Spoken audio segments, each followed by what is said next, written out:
We're just as surprised as you are. You know what it means? They're going to have to work twice as hard. Meanwhile, in the other kind of football, according to numerous reports, 8 members of the Iranian women's soccer team are actually men who are awaiting sex change operations, which is kind of like the opposite of the Deflategate, really. And this isn't the first time this has happened. Last year, 4 players on the Iranian women's team were suspected of being men. And in 2010, the goalie was suspected of either being a man or having a falafel down her shorts. Which one, we don't know. But men posing as women appears to be very common in Iranian soccer. I wonder if the Iranians are aware that this is the premise of a Rodney Dangerfield movie called Ladybugs. You think they know this? Here's a photo of the team. You can see there are... Oh, wait a minute. Can we zoom in on that guy in the kind of... Guillermo. Is that you? No. But it looks a little bit like you, right? No, not really. Not really? No, I think, well... Whoever it is, she's beautiful. In Colorado, Colorado, marijuana is now legal for recreational use. And as a result, the state made almost $70 million in tax money last year from that. But as another result, people are now doing experiments like this one involving a spare tire and an orphaned airbag. 2, 1. Oh, where's the wheel? Where's the wheel? Oh, my God. Oh! Speaking of dumb ideas, and that one was pretty good, but this is... Part of doing a show like this one is I have to stay up to date on all the latest internet trends. There's a relatively new one called extreme phone pinching. It's been going on since the summer. The way it works is people will they'll pinch and dangle their phones over dangerous places like this. They'll do it over sewers. They'll do it over fire, out the window of a moving car. Here's somebody pinching over Niagara Falls. I never wanted a hawk to snatch a phone so badly, but is life really this boring that we need this? That we need extreme phone pinching? It really is a great way to show everyone that your parents still pay for your phone. I don't know why. It causes me a lot of anxiety to... well, the pictures are bad, but it's the videos that really get me. Look at this. Oh, my God. Catherine! Oh, no. Your phone. Put your phone in there. Careful. Careful. Josh, careful.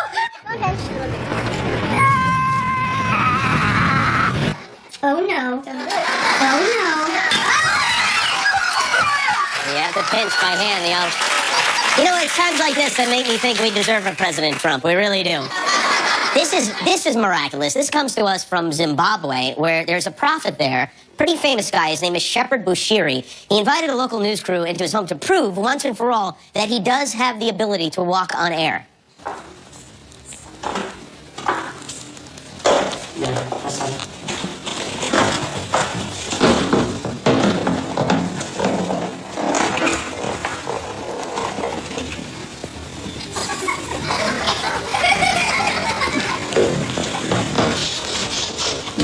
Wow. Oh, that's God. I think we just saw God, right? I mean, I've seen it and I still can't believe it. It's shot by a news crew. So this guy, believe it or not, he has 240,000 followers on Facebook and claims to have a private jet. I don't know why he would need if he can fly, he would need a private jet, but obviously that was a camera trick and not a very complicated one. In fact, I'm going to show you how it works here. I have a little staircase here, and I'm going to step up on the staircase, just like they did on the news, okay?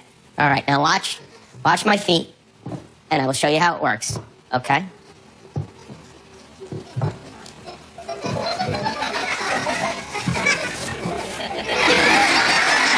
You see that? Isn't that amazing? Is that not incredible? All right, and I'll show you how it works. Now I got these guys already with me. They're my disciples. One of the fringe benefits of having a show, folks, it really is. In case you didn't know, this is Nobel Prize week. I hope I get one for that, I really do. This is the week during which the greatest achievements in science, medicine, literature, and peace are rewarded with the same amount of money Kylie Jenner makes in a weekend. The winners of the Nobel Prize get $960,000, a diploma, and a gold medal. Now, the short list for the Nobel Prize for Peace, the big one, includes Pope Francis, Edward Snowden, and I think Dennis Rodman. But the Pope is the heavy favorite.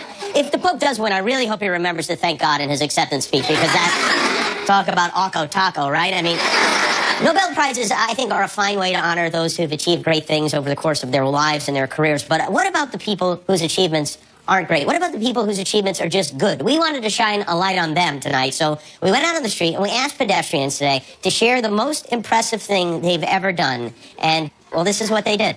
What's the most impressive thing you've ever done? I got married. To who?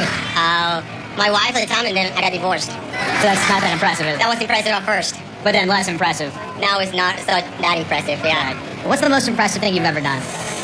Saved a cat once. Saved a cat? What happened? Yeah, just running along the road, saw it, put a foot out, saved its life. So it was running in the street, you grabbed it. Well, I sort of shunted it, really, more than grabbed it, yeah. Right. So you kicked the cat. Well, That was the most impressive thing you've ever done. I wouldn't say I'm, proud of every aspect of it, but, it survived and it's still going strong, so yeah. Oh, okay, Fat Burger. I ate one of those big Fat Burger. I got my picture on the wall for that. That was pretty impressive because it's hard to do. The most impressive thing I've ever done was probably, alright, so we walked in, okay, it was my senior year, and then we wanted to do a senior prank, but we couldn't because we wouldn't walk. So we went to the gym for the last rally, but we got there like an hour before, and then we arranged all the seats into a big penis, man. It was fun. I mean, the tripped the teachers out when they walked in. It was like, what? But it was funny. It was fun. I crossed the ocean with motorcycle. Yeah. You drove a motorcycle in the ocean? Right. Was it? How did that work? It was like it's a water motorcycle. Yes. It's a kind of what is the name of it? Water motorcycle. Right. Probably stood up public speaking at my school. What did you talk about? We just do this competition. So every year we pick a topic and What was your topic? fashion crimes. Fashion crimes? Yeah, fashion crimes. What's a fashion crime? Socks and sandals. Impressive thing I've ever done? I don't know. Cheat on my boyfriend, not have him find out. You know, this is a television camera, Yeah, it's an old boyfriend. but he's finding out right now. No, it's an old boyfriend, not the one I'm with now. So, but the boyfriend is finding out on television right Oh now. yeah, You that's cheated on fine. him? Sorry, Ben. Why'd you cheat on him? I don't know. The guy was a famous athlete. Which famous I athlete? can't say his name. Give us his initials. TJ. What sport does he play? Hockey. What team does he play for? Florida. Tampa Bay. Okay, so he plays for Tampa Bay. His initials are T and J. Tyler Johnson? Okay, I have to go. Well, I'm sorry, Tyler. He's probably over it by now. We're going to take a break. When we come back from that break, a young man, an 11-year-old boy, is here. He will attempt to juggle a soccer ball and play the saxophone at the same time, live in studio in a special edition of Can They Do It Live? So stick around for that.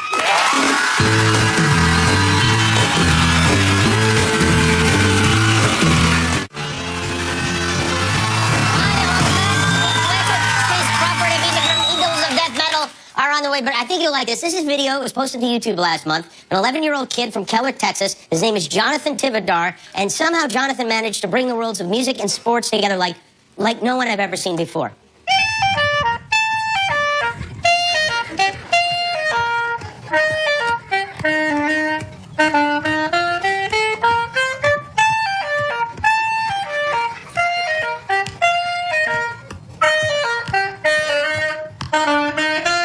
Now, this is what it looks like when you have too many extracurricular activities. You have to double up. I like it, but I will tell you something about show business. It's one thing to juggle a soccer ball and play Careless Whispers on tape, but to do it live on television in front of millions of people is another thing altogether. So, ladies and gentlemen, please say hello to Jonathan Tividar. Jonathan, come on out. How are you, Jonathan? How's it going? How you feeling right now? Why did you choose Careless Whisper of all songs? Say about a year ago. Uh-huh. I wanted to learn a song on saxophone, so I searced on the internet, and I liked the melody of the song. And you so like that one? I just And picked you it. know about, I think that's a Wham song, right? Yeah. You're a Wham fan?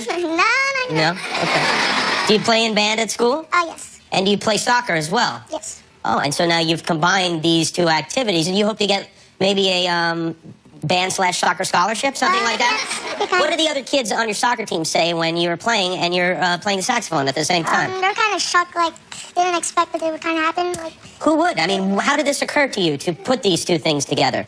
well, I realized since I know how to play the soccer and play saxophone, I realized that I could challenge myself to see if I can put them together. I see. It's kind of like when they invented Reese's peanut butter cups, the peanut butter and the chocolate, and out came something wonderful. Now, are you feeling nervous at all about this? Not that You much. feel pretty confident? How many times did it take you to do it right on the video? Say 6, 7. 6 times? All right, well, you only have one shot at this. And may God help you if you screw this up.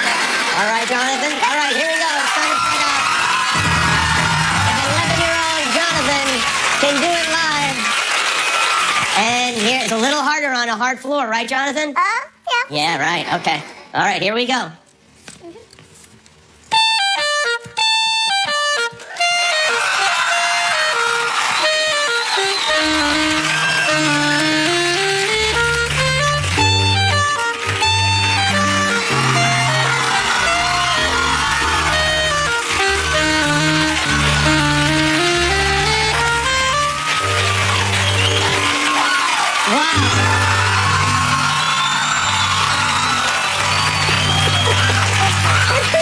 Should we look back at an instant replay? No, I think we got it. All right. Well, thanks, Jonathan. Do you have a girlfriend? Nope. You're going to have about 100 of them when you get home. I take the first flight back. Thank you, Jonathan, everybody. We're having a good stuff here tonight. Eagles of Death Metal are here from Blood and Oil. Chase Crawford is with us. And we'll be right back with Kate Blanchett, so stick around.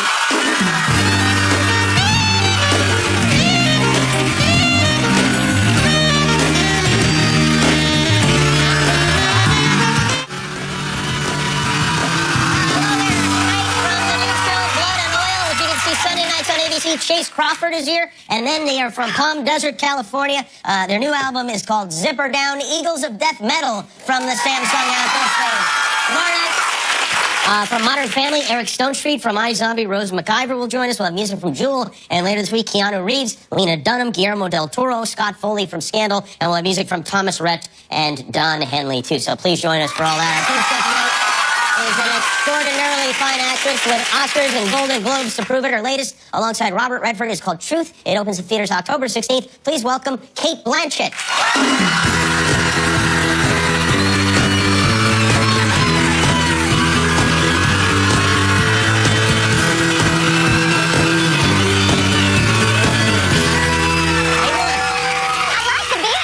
Thank you. Very George Michael. There's a theme going on. It's a little careless whisper to myself. Are you as hairy down here as you are up here? Well, that's a very personal question, but yes, I am very hairy. Yeah, I'm medium hairy, I'd say. I'm not so hairy here. Yeah, well, that's good. I've always envied men, because... Me too. Yes. Yeah. Here you are. Because you know what? The truth is, having a beard is so much easier. It really is easier. You don't have to sometimes I'd have to shave twice in a day. Because I'm hairy. That hairy. Yeah. All over. I'm like Nixon debate hairy. It completely transforms you. And it's the one thing you can't really do. I mean, Selma Hayek did an amazing job as the bearded lady. A role which I really want, and my agent just wouldn't return the calls. But but you don't get to do that so often on. You don't, but if anyone could pull it off, I think you would be that person. Because I'm always in the makeup chair saying, can't we just do a hairy mole for this character? And the producers never, I tried it on Truth, they wouldn't go there. Maybe for Halloween that would be something that you could. Do you dress up for Halloween? I do dress up for Halloween, but I've never done the hairy mole. Well, maybe this is the year. I could try the hairy mole. I'll go as a complete hairy mole. You take your children to pumpkin patches in your area? I'm sure you do. I try. Sweet. How old's your little one? She's almost 15 months old. She's 14 months old. Yeah, she's very cute. And we wanted to get a picture of her with a pumpkin. We wound up having to drive. There's a costume. When we were here one year for, I think Roman, our middle one, was 18 months. And you can actually buy the suit where you get a little cap that's the top of the pumpkin, and then they're complete pumpkin underneath. Yeah, or if you're cheap, you steal one from your neighbor, hollow it out, and just jam the kid right in there. You could do that too. Your son dressed as a pumpkin for Halloween? No, I dressed him as a pumpkin. Oh, I see. Okay. And because I can't sew, they had this, they're at a Montessori school in Glendale when we were here, and they did a pageant parade, and all the parents, because of course they got a Montessori school, every mother can sew except me. And so I got the pillowcase and I dressed him I told him he was a ghost, but he actually looks like he was from the Ku Klux Klan. It's because I couldn't sew and so... No, it's not that, he's a ghost. You have 3 boys, correct? And yeah, we do. We've got Dashiell, Roman, and Ignatius. And Ignatius, is that a family name or from the saint? No, well, you run out of ideas by the time you get to number 3. So Dashiell, I guess, came from Dashiell Hammett, and Roman, I don't know, Polanski, but it's also the French word for book, and then Ignatius came from... I don't know if you have this book here called Captain Underpants. We do indeed, yes. And there's a great particular edition called Professor Pee-Pee Poopy Pants and the Attack of the Talking Toilets. And I was 8 months pregnant and hallucinating, and there's a section in the book where he gets so upset because everyone teases him because his name is Professor Pee-Pee Poopy Pants that he forces the world to change their names. And then they have this interior code, and so A, you have to, they give an example of names, and you get down to I, and the example of the name is Ignatius. And it was like the Virgin Mary going, boom, I must call him Jesus. I said, Ignatius must be his name. That's what it is. And you call him Iggy for short? Iggy. Yeah, you don't meet a lot of Ignatiuses. You really don't. Although my boys go to a Catholic school, and every second child is called Ignatius. So Is that right? Yeah. So he's not going to be. Yeah, because I've only heard of the saint and Yeah. Ignatius J. Riley from Confederacy of Dunces, which is not one necessarily you'd want to No, we name had your this son after. wonderful new romantic chanteur when I was growing up in the 80s called Ignatius Strange. But he's Iggy. I see. What's a chanteur, just out of curiosity? It's a singer. Oh, okay. Oh, like a chanteuse. Yes. There's a chanteur. A chanteur. You see that, Guillermo? I'm learning a lot tonight. Yeah, me too, Yeah. Chanteur. What part of Australia were you raised in? What? The bottom part. The bottom part. So what town? Melbourne. Oh, Melbourne. Okay. Oh, really? Great, hi. There are a lot of Australians here because they get an insane amount of vacation time. It's like No, we get an insane amount of work here. here in the United States. Yeah, that's a good way of looking at it. But every time we have a lot of people from Australia that come So to the you show. said the word Australia and suddenly the audience lights up. You were Yes, dark. it's, Australia. Yeah, we didn't do that. It just happens. We don't know why. It's magic. No, but my dad was from America, so Your dad's American. We inherited some of your traditions like Halloween, although we were the only people in the. See, it's gone dark again. You mentioned America, and the lights go out. Yeah, You've got it's a some- weird thing. Yeah. Look at that. It's a sudden Yeah. blackout. So your dad is an American. We're in No, America. he died when I was 10, but so he was from Texas, actually, like From the boy. Texas. Okay. Oh, yeah. Hi, y'all. We always said if we had a girl, we called her Y'all Blanchette. But yeah, And, wait a minute. Halloween is not celebrated in Australia? it is now. Oh. Now, but when I was growing up, it wasn't. It was Halloween for me was a very traumatic affair because we were the only people in our suburb who celebrated it. So we'd get all dressed up. My dad would be super excited, and we'd go around, and people would look at us with blank faces. And one year I received a raw sausage. One year I received some hand wipes, and the next year I received some tissues because they didn't know what the exchange was. And so finally, by the fourth year, I got so cross I did this sort of the dog turd on fire thing. Oh, you did? And then we didn't ever celebrate Halloween again. Wow. That would be strange if people dressed It was in really costume. upsetting, and so I said, Daddy, we have to do it this year. And, we'd get dressed up again, and I'd go as my Hawaiian girl or whoever they also didn't know where Hawaii was. It's a little confusing. Seems like Hawaii would be one that they would know on the Yeah, way they over do here. now, but it was I'm very old. Yeah. That's a lot of work. When we come back, we're going to talk about your movie, which I saw today, and it's, as usual, fantastic. The movie is called Truth. It opens in theaters October 16th. Kate Blanchett is with us.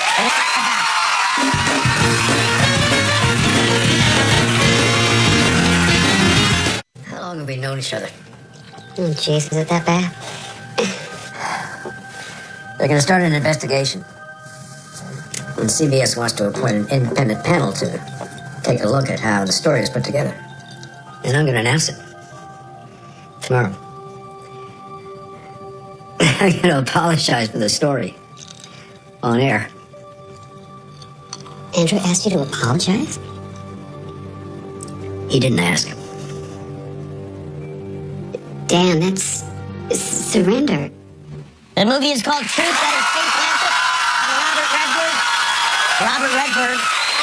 I have an unapologetic, uncontrollable crush on the man. I don't blame you. I mean, And you do too, clearly. He's fantastic. You're fantastic in the movie. Really, really great. And for those who aren't familiar with the details of the story, I have to say, I knew the story. Yeah. I knew the basics of the story, but to see it played out here is. Well, tell a little bit about Mary Mapes. Back in 2004, Mary Mapes was a producer for 60 Minutes, and she broke the Abu Ghraib story. She'd done some really astonishing stuff, which for 60 Minutes, which Dan Rather had helmed, and she broke this story for 60 Minutes that explored the question mark that has long been socialized in Texas of the Bush's Air National Guard service during the Vietnam War, and the film explores the detritus, the fallout of the story, and the subsequent dismissal from CBS. There was a document that they couldn't prove that the document was. Yeah, the story was falsified. criticised for the fact that the sources weren't properly vetted. But what happened, I think, is that the story, the information that the story was dealing with got lost in the details. And so then they ended up playing the man and playing the people. And but it was a very, the political environment was so toxic back then, and it's certainly just got increasingly toxic. You're playing a producer that is not a public figure, not somebody that people know, a living person, which I would imagine is a little trickier than playing Like dead people. somebody who's or fictional or dead. Yeah. But Robert Redford, who is an icon, I mean, certainly, everyone Very much knows. alive. And Dan Rather, who's also an icon Yeah. and very much alive. It's very strange to see one icon playing another icon. And I have to say, like 10 minutes into the movie, I felt like it was Dan Rather, and he really has he's not made up to look like him, but his speech pattern down. No, he somehow got his essence, and there's something, because Bob has been so extraordinary in American culture generally, you forget what an extraordinary actor he is. I never forget that. You know, but well, working opposite him, because he does so much other stuff. He's known for the film festival. Yeah, right. He's extraordinary, and that he somehow uses and understands his iconic status and harness that into Dan's iconic status, and so it was perfect casting. And it's such an interesting story. It really is. It's Well, it's really prescient, you know. I mean, 2004 seems like a long time ago, but the nature of the media and the way we disseminate information now, especially the news media, yeah, it has changed. You wonder if there would be that kind of accountability now.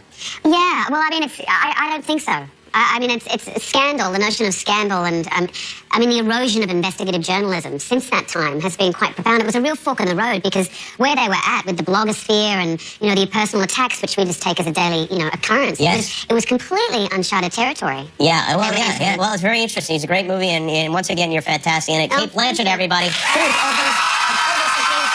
be right back with Chase Crawford.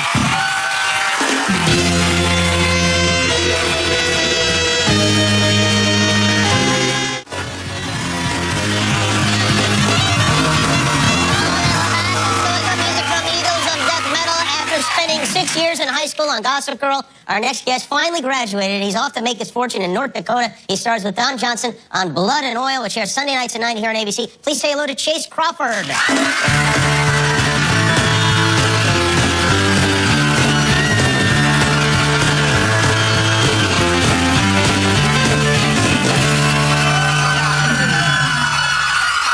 You're all grown up. You're a gossip man now with facial hair and everything. I don't get mistaken for making Fox anymore. It's great.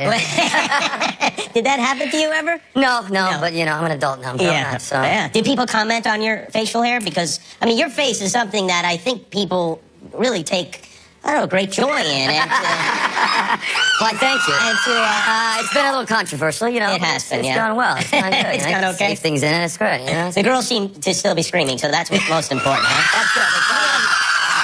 Your show is set, I mentioned, in North Dakota, but you shoot it in Utah. Yeah, it's in Park City. We're up in Park City right now. In Park City. Yeah, you know, is that fun being up there? It's great. I love it. Yeah, I love it. Yeah, but you know, I shot Gossip Girl in Manhattan, and when you're there, I mean, everyone, you know, just loves to visit. They want to come visit in New York. in New York. And in Utah, it's weird. All of a sudden, you know, they have weddings every weekend. No one wants to come visit you. Live in Utah. Are you lonely up there in Utah? I'm lonely. I'm lonely. Oh my goodness. Oh, if only quiet Mormon life. You know, it's great. I want to ask you about something personal, if I may. Your brother-in-law, your sister, married Tony Romo, the quarterback of the Dallas Cowboys. She did, yeah. Well, first of all, we have a picture. This is when you're a young boy. How old are you in this photograph? Oh, my goodness. There's your head and your big Dallas Cowboys. What is that, a rock? I was about, I was about, I don't know, 5, 6, maybe. 5, 6 years 7. old. Yeah. Okay. And a big Cowboys fan, I guess, as you must be in that part of the country? Yeah, it's the haircut that gets me, though. It's like the mom from Home Alone haircut. It's great. You know, it's really, the mom from Home Alone. It's great. So your sister starts dating a guy, and that guy is the quarterback of the Dallas Cowboys. Yeah, I know. And you're kind of, you know, friends with him, right? I am friendly with him, and I will say this. If you don't like Tony Romo or the Dallas Cowboys, you should not meet him, because he is a great guy. I mean, he's a lot of fun. Yeah. I know you and I think you are closer to Tony Romo than he is with your sister. He was marrying her to get close to me. I mean, that was really, I had to close the deal. It was crazy, you know? How excited were you and your dad when this was the news? Like fist bumping. Guess who she's getting married to? We're going to all the games always. I had to play it cool, Jimmy. I had to play it cool at the beginning. And then screw that. We dropped that act, and it was great. We're like brothers. So you did? You played it cool at the beginning? Like, hey, man, what's up? How long before what's up with you, man? I don't know you. And you started asking him about football stuff. Oh, right away. Yeah, exactly. How's that shoulder feeling? You know? And now, are you at the point where you will like question, I know, a pass or something like that? Will you go like, hey, man, what are you doing? That kind of thing? No, after the games, he'll go back and we'll replay the game sometimes. Do you really? Yeah, and he'll talk about like a 4-second play, you know, for like 5 minutes. You know, it's great. So I get the full, you know, Do you turn around to your sister and just hug her as hard as you can when something like that happens? I mean, what a gift.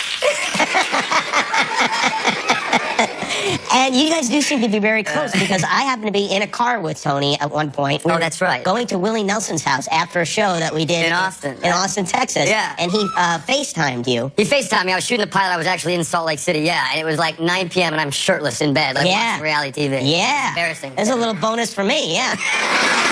Now, are you always shirtless when you and Tony FaceTime? Is that like a... I try to be, yeah. I try to make sure that that's the case. Like, it's always like the biggest Suburban ever, too. He's in, you know? It's Yeah, like well, you ridiculous. know what?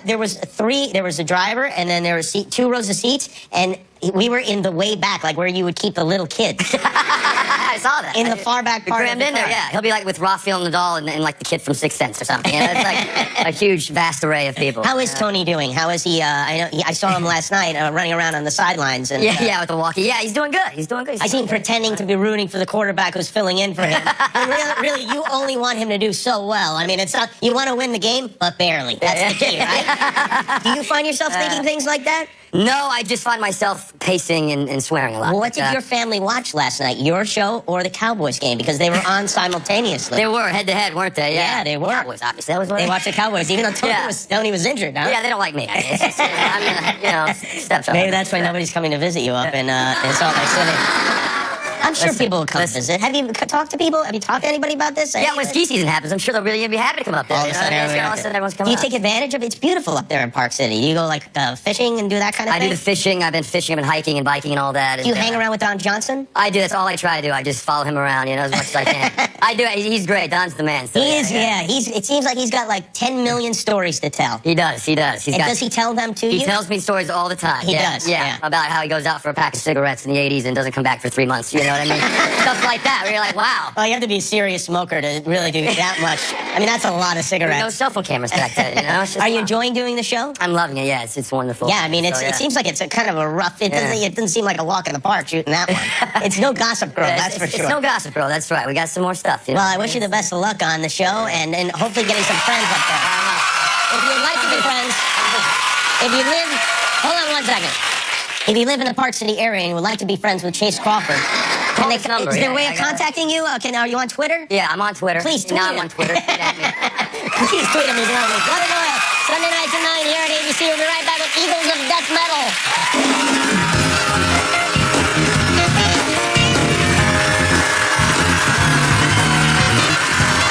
The Jimmy Kimmel Live Concert Series is presented by Samsung. The Jimmy Kimmel Live Concert Series is presented by Samsung.